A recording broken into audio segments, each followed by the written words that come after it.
আসসালামু আলাইকুম। আজ আপনাদের সাথে শেয়ার করব হাঁসের মাংসের একটি মজাদার রেসিপিটি তৈরি করার জন্য সর্বপ্রথম একটি কড়াইতে পরিমাণ মতো তেল, পেঁয়াজগুলো লাল লাল করে ভেজে নেব। পেঁয়াজ ভাজা হয়ে আসলে আদা রসুন বাটা, মরিচের গুঁড়ি, হলুদের গুঁড়ি, লবণ, ধনিয়ার গুঁড়ি দিয়ে মশলাটাকে ভালোভাবে কষিয়ে নেব। মশলাটা কষানো হয়ে আসলে হাঁসের মাংস ও আলুগুলো দিয়ে অল্প পানি দিয়ে ভালোভাবে মাংসটাকে কষিয়ে নেব। মাংসটা আগের জাল দেওয়া ছিল, দারচিনি, এলাচ, হলুদের গুঁড়ি, লবণ সব উপকরণ দিয়ে জাল দেওয়া ছিল, তাই আমি সমস্ত উপকরণ অল্প অল্প করে ব্যবহার করেছি।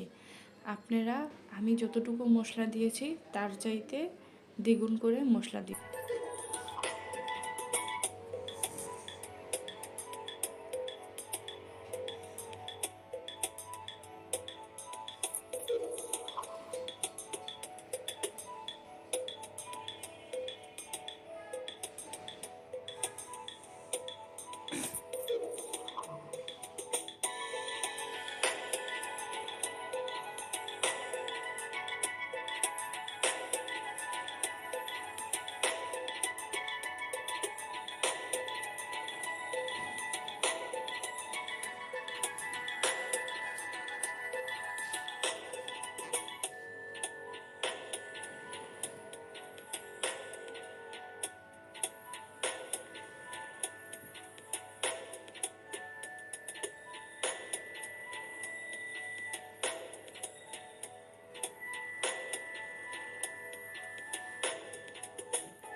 মাংস কষানো হয়ে আসলে এখানে আমি মাংসটাকে ডুবিয়ে পরিমাণ মতো পানি দিয়ে দেব।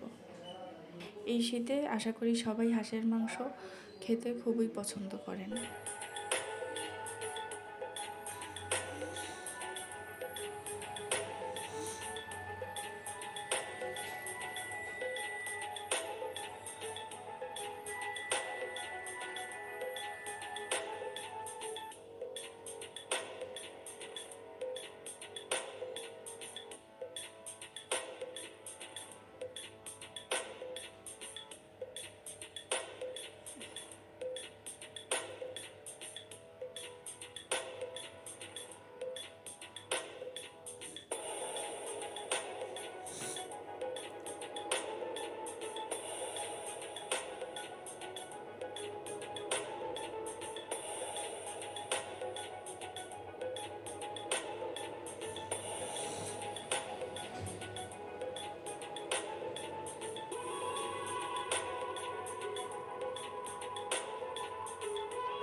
মাংসটা যখন হয়ে আসবে তখন এর মধ্যে আমি দারচিনি, এলাচ ও জিরা গুঁড়ো দিয়ে তরকারিটাকে ভালোভাবে নেড়েচেড়ে নেব।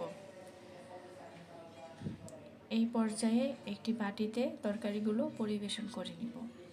আপনারা দেখতেই পাচ্ছেন আমার তরকারিটা কত সুন্দর কালার এসেছে। ক্যামেরাতে এত ভালোভাবে বোঝা না গেলেও সত্যিকারের দেখতে খুবই সুন্দর লাগছিল। আমার রেসিপিগুলি আপনাদের কাছে ভালো লাগে থাকলে আমাকে সাপোর্ট করে পাশে থাকবেন। ধন্যবাদ। আবারও দেখা হবে নতুন কোনো রেসিপি নিয়ে নতুন কোনো ভিডিওতে। আজ এই পর্যন্তই। আল্লাহ হাফেজ।